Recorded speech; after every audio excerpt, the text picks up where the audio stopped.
జై శ్రీరామ్. మన వేద ధర్మంలో శిష్యుడు కూడా గురువుని పరీక్షించి అంగీకరించాలి అని ఉన్నది. తనకున్న కొద్ది బుద్ధితోనే శిష్య పరీక్ష గురువు ఎలా చేస్తాడో శిష్యుడు కూడా గురు పరీక్ష అలా చేయాలి.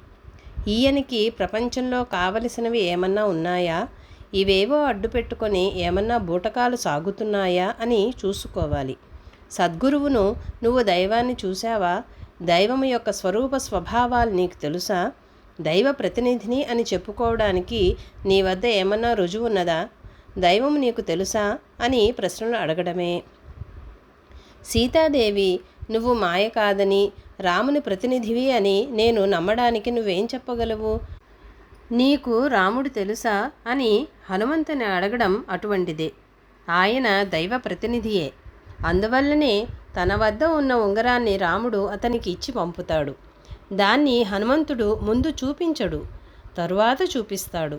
రాముడు ఎలా ఉన్నాడు, ఇప్పుడు ఏం చేస్తున్నాడు అని సీతాదేవి అడగడమే దైవమంటే ఏమిటి, అతని స్వరూప స్వభావములు ఏమిటి అని అడగడం. వివేకానందుడు రామకృష్ణ పరమహంసని నువ్వు నిజంగా దైవాన్ని చూశావా అని అడగలేదు. చూశాను అని చెప్పారు రామకృష్ణ పరమహంస. చూస్తే ఎట్లా ఉంటుంది అని అడిగాడు. ఇలా రా చూపిస్తా అన్నాడు. రామకృష్ణుడు మంచం మీద కూర్చొని ఉన్నారు. వివేకానందుని కూర్చోమన్నారు. ఈయన కాలు తొడ వరకు ఆయన తొడ మీద పెట్టాడు. అంతే.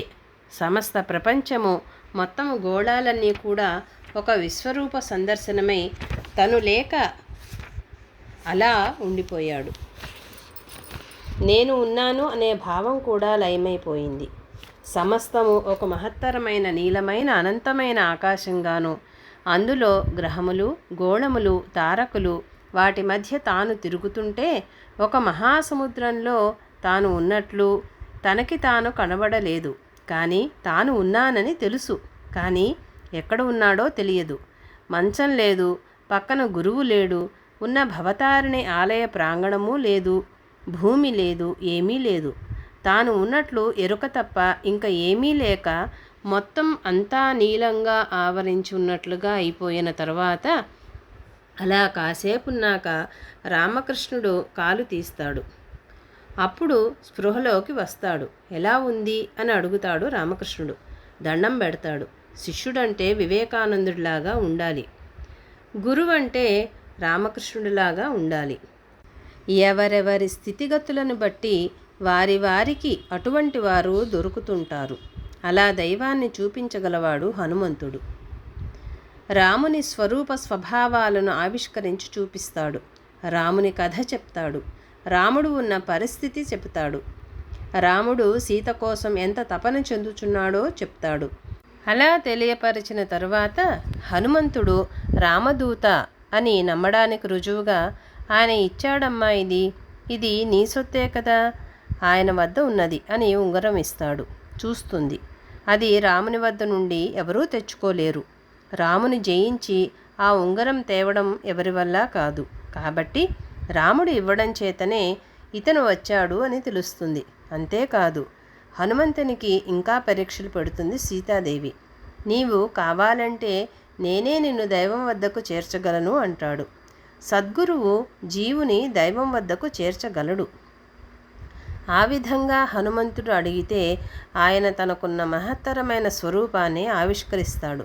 భూలోకము, భువర్లోకము, సువర్లోకము దాటి ఉన్న తన స్వరూపాన్ని సీతాదేవికి చూపిస్తే ఆమె ఆశ్చర్యపోతుంది. చూడటానికి కోతివలే ఉంటాడు, చూపులకు కోతి తప్ప అది కోతి కాదు గదా.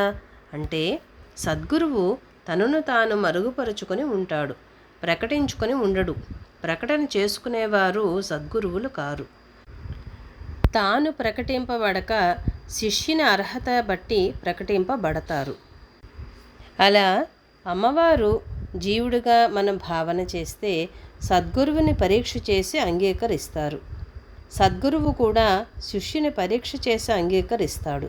వారిద్దరి మధ్య ఒక అంగీకారం ఏర్పడిన తరువాత అప్పుడు సద్గురువు కార్యంలో దిగుతాడు. అంతవరకు దిగడు. ఎందుకంటే నీవు దానికి సంసిద్ధుడవై లేవు కాబట్టి చేయడు.